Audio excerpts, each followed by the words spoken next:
Hello,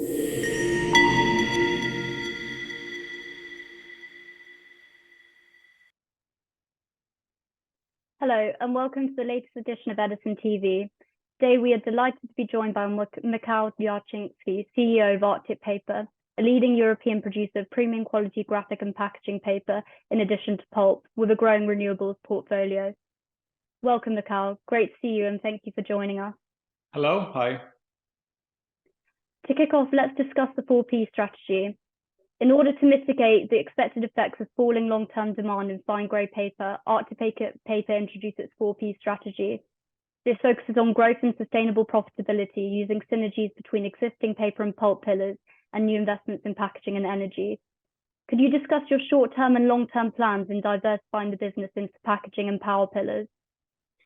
Since several decades, Arctic is present in the pulp production and paper production. Even some segments of paper are quite stable or even declining, but we are present mainly on the premium book sector, which is quite stable across Europe and even US. And we would like to use our 4 production units in Sweden, 2 pulp mills and 2 paper mills, and 1 production unit in Poland, the paper mill, to continue our growth in this bioeconomy. Pulp and paper is a part of sustainable economy, and we would like to make a next step by introduction of our new grades. This year, we will finish our production plant. It will be ready in production by the end of this year. And our main product will be green recyclable molded pulp trays, just a replacement for plastic. And additional to this packaging sector, our aim is to be more present in energy.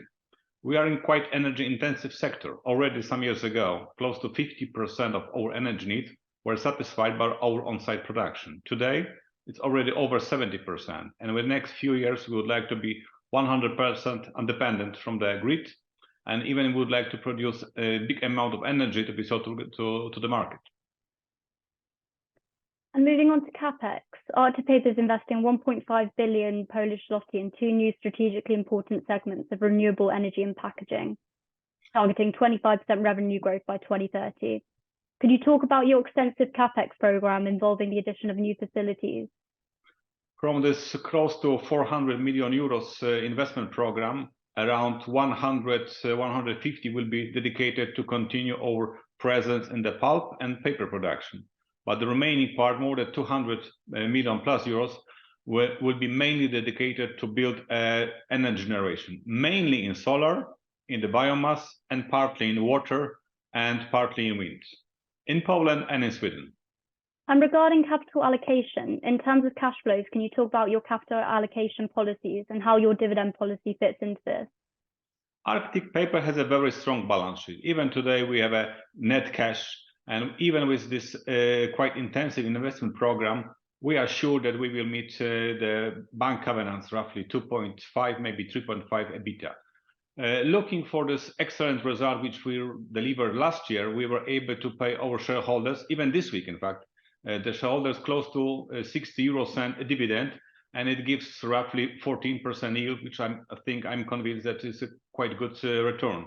And our plan, our dividend policies that we would like to give to the shareholders between 20 to 40% of our annual profits.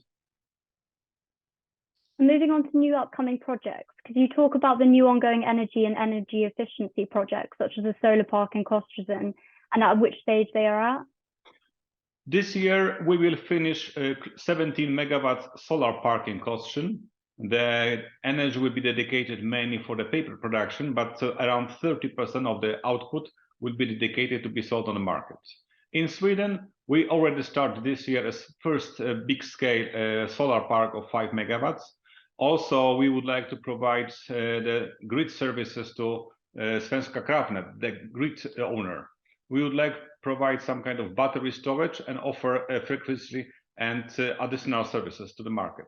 Next year is mainly dedicated for the biomass. We will start soon some project related to Grixpo to use much more biomass to produce green energy, means steam and electric energy as well.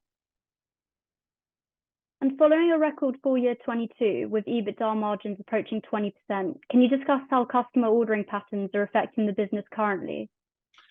We've always called us an anti-cyclical company. During the Lehman Brothers collapse, we recorded the best results. During the COVID, also Arctic recorded the best results. And even last year, when it was a boom in global economy, we also have an excellent result. And I think that after several years of fluctuation, we came to the quite stable situation. And one beauty of Arctic is that we are able to offset, to mitigate volatility of the profitability of existing two sectors. Means sometimes there's a good period for the pulp production and sometimes for the pulp. But if we just put it together and to combine, then we have a quite stable result. Normally, our annual EBITDA is between 60 to 80 million euros. And I assume that since 2024, it will be at least 100 million per year. It has been well publicized that inflation in both energy and wages has been a feature of the last 12 months. How has the business been able to manage these pressures successfully? Of course, the inflation, the increase of the production costs, wages is a challenge for us. One way for us just to maximize on-site production regarding energy. And this is one of this great value which delivered to the last years are that we are not affected by high fluctuation of energy prices. Additional, we are trying always to find the more recyclable product. And this is the main reason that we are looking for more fiber coming not from Europe, but as well from the other countries. And also we are using, in many cases, the hedging to secure and to mitigate the risk related to inflation and volatility on the raw material markets. And to finish off with, how would you like to see the market develop over the remainder of the year to provide you with optimism for the future direction of the company and its strategy? The 4P strategy has been prepared by our team in 2020 and announced 2021. Now, after 2 years of execution, we see that it was a right direction, and all ideas which we assume for us is fit to our plan and strategy. Now is the time to make some kind of small revision, but definitely I'm pretty sure that we have a good plan. Our aim is quite stable, and I'm pretty sure that we will be well perceived by the market as a stable producer of high quality products, and as well interesting business opportunity for investors across Europe. Thank you so much, Michał, for your time. Thank you very much.